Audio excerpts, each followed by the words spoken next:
안녕하세요. 저는 전국 언론노동조합 MBN 지부장 맡고 있는 윤범기라고 합니다. 반갑습니다. 저는 임명동의제와 언론개혁이라는 주제로 토론을 잠깐 드릴까 하는데요. 이건 저희 회사에서 임명동의제 했을 때 사진입니다. 이분 누군지 아시겠어요? 저희 회사에서 10년간 앵커를 하셨던 김주하 앵커가 저희 회사 특기비서로서 임명동의제 투표에 참여하시는 모습을 제가 선거 관리를 하면서 직접 사진을 찍은 겁니다.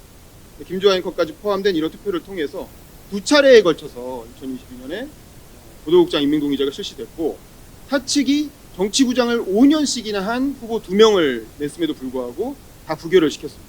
그래서 두 차례에 걸쳐서 보도국장 임명동의제가 부결되고 세 번째 후보자가 지금 보도국장을 하고 있는 상황입니다. 이렇게 함으로써 우리 회사에서는 임명동의제가 작동하는 그런 회사가 됐는데요. 사실 저는 입사할 때부터 전혀 가능할 거라고 생각하지 않았던 굉장히 군대스러운 위계 문화 있잖아요. 기자들 사이에 선후배 문화라든가 선배가 후배한테 고성, 폭언, 막말 이런 거 하는 그런 약간 좀 우리 스스로 고치기 힘들었던 부끄러운 문화가 이 임명동의제 두 번 부결되고 나니까 싹 사라졌어요. 물론 이제 코로나라고 하는 시국 효과도 좀 있었겠지만 이제 후배들한테 함부로 대하면, 특히 두 번째 후보자 낭만은 그 요인 되게 컸거든요. 그러니까 후배들한테 함부로 대하면 이게 도저히 안 되는구나, 그럼 더 이상 보도국장 못 되는구나라는 게 하나의 우리 회사의 국룰로 자리 잡으면서 회사 문화가 상당히 많이 바뀌었습니다. 그래서 이 임명동의제라는 게 사실은 이제 회사 내부의 민주적 문화를 정착시키는 데 큰 도움이 됐다는 거고, 근데 그렇다고 해서 저는 우리 회사도 임명동의제 하고 있으니까 우리 회사까지도 포함시켜 주세요. 저는 꼭 그런 얘기를 하려는 건 아니에요. 제가 오늘 드리고 싶은 말씀은 언론개혁이라고 하는 한국 사회의 큰 흐름 속에서 임명동의제라는 게 어떤 의미를 가지는가, 그 말씀을 좀 드려보고 싶어요. 우리가 이제 국회에서 언론개혁을 공식적으로 추진했던 건 2004년에 열린우리당이 추진했던 4대 개혁 입법이 있었습니다. 그때 주된 언론개혁의 화두는 뭐였냐면 신문법 개정이었어요. 그 당시는 아시다시피 조중동의 영향력이 굉장히 컸기 때문에 조중동 3개 신문사, 이거 누가 봐도 조중동이죠. 3개 신문사가 60% 이상을 차지할 경우 공정거래법상 시장지배적 사업자로 규정해서 규제한다, 이런 내용이었어요. KBS 기사에서 갖고 온 겁니다. 다만 이제 이렇게 소유 지분에 대해서는 도입하지 않기로 했고, 이건 이제 신문법 개정이 당시에는 굉장히 큰 화두로 떠올랐어요. 근데 사실 알다시피 당시 여론의 어떤 그 반발과 또 이제 신문업계의 로비가 있었겠죠. 그래서 개정에는 실패를 한 걸로 그렇게 알고 있습니다. 그 다음에 이제 문재인 정부 때는 언론중재법 개정 시도가 있었습니다. 이게 우리가 최근에 기억하는 언론개혁 시도인데, 이건 뭐냐면 혹시라도 오보를 내는 회사는, 예를 들면 고의적으로, 물론 고의적이고 악의적이라는 조건이 붙긴 하지만 오보를 내는 회사는 일종의 가짜 뉴스를 이제 확산시킨다라는 이제 이유로 망하게 할 정도의 징벌적 손해배상을 때리겠다. 여기 보면 손해액의 5배를 넘지 않는 범위 내에서 손해배상액을 정할 수 있다, 이렇게 돼 있었죠. 이것도 거의 통과 직전까지 갔다가 결국에는 무산됐지만, 사실 이거는 저희 현업에 있는 언론인 입장에서는 이거는 기획기사 금지법이다, 탐사보도 금지법이다, 저희는 그렇게 생각을 했거든요. 저도 사실 기획기사 한번 썼다가 언론중재위 가고 민형사 소송 하겠다고 협박당한 적도 있고, 그런데 한번 그런 일 당하고 나면 기획기사 쓰고 싶은 마음이 싹 사라집니다.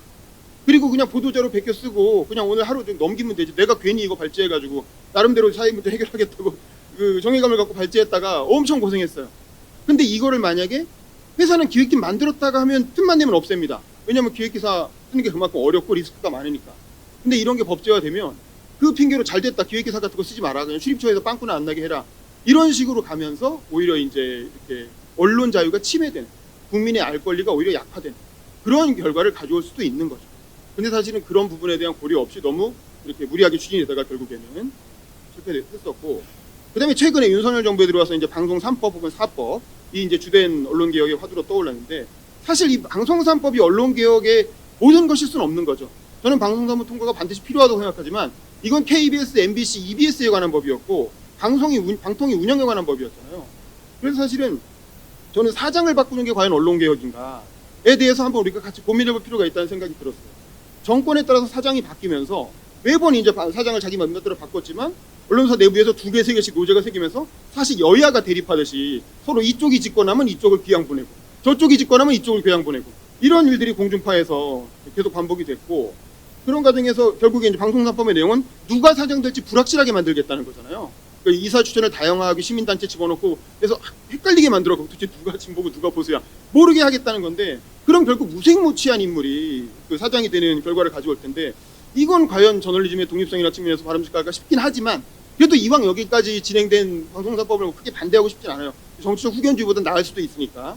그래서 이것도 나름대로 의미는 있는 입법이라고 생각하지만 이게 언론개혁이 다 할 수는 없다. 방송사 3개밖에 안 되는 회사에 해당되는 법이 언론개혁일 수는 없는 거죠. 그보다 누가 사장이 와도 사실 기자들이, 그러니까 그 소속 구성원들이 부당한 지시가 내려오면 그에 저항할 수 있는 민주적인 제도를 만드는 거. 그게 사실 저는 이 시대의 언론개혁의 핵심이 아닌가라는 생각이 들었습니다. 우리가 기레기라고 요즘 OBS 기자 사례도 있었지만 요즘 대통령실에서 말 한마디 잘못하면 엄청나게 지금 공격을 받고 이제 이런 상황입니다. 근데 사실 기레기라고 욕을 먹지만 그 기자 뒤에는 누가 있습니까? 데스커가 있죠.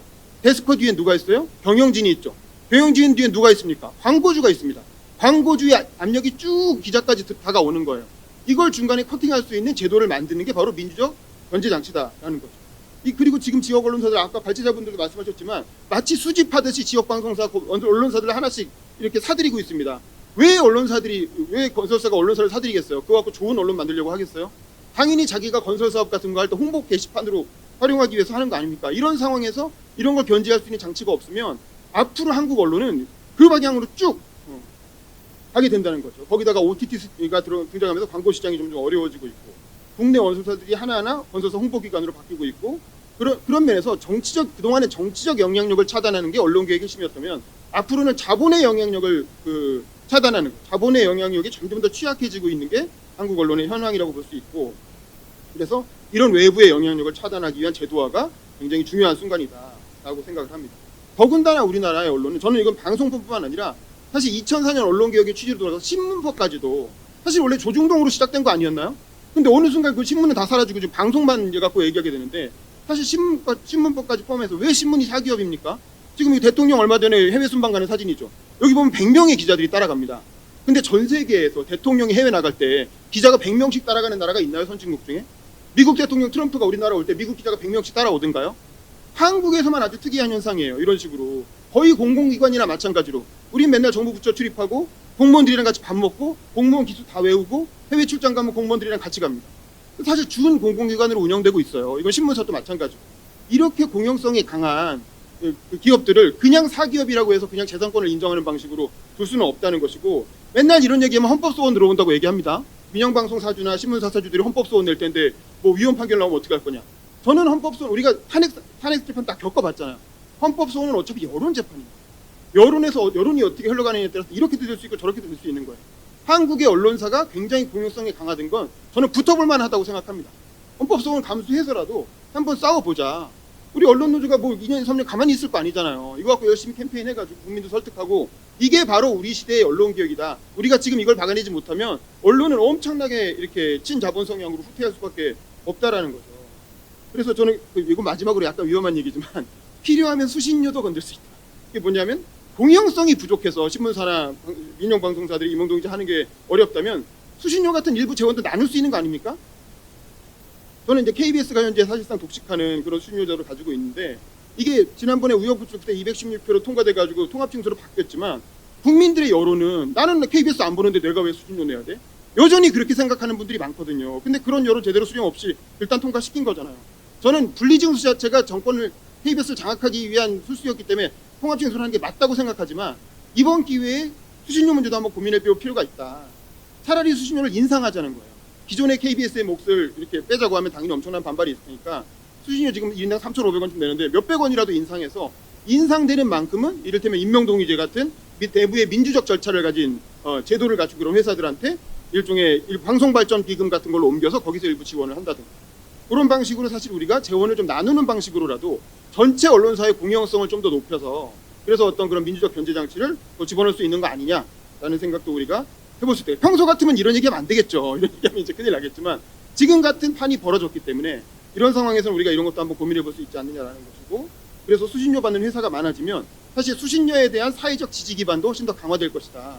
지금은 사실 다음 정권이나 다다음 정권에서 누군가 또 수신료를 흔들면서 KBS를 장악하려고 할 수가 있는데 차라리 수신료 받는 회사를 더 많게 해서 그래서 수신료를 사회적인 지지 기반을 강화하면 오히려 더 안정적인 재원으로 한국 언론의 어떤 공영성을 높이는 수단으로 활용할 수도 있지 않겠는가 하는 걸로 제 토론을 마치겠습니다. 감사합니다.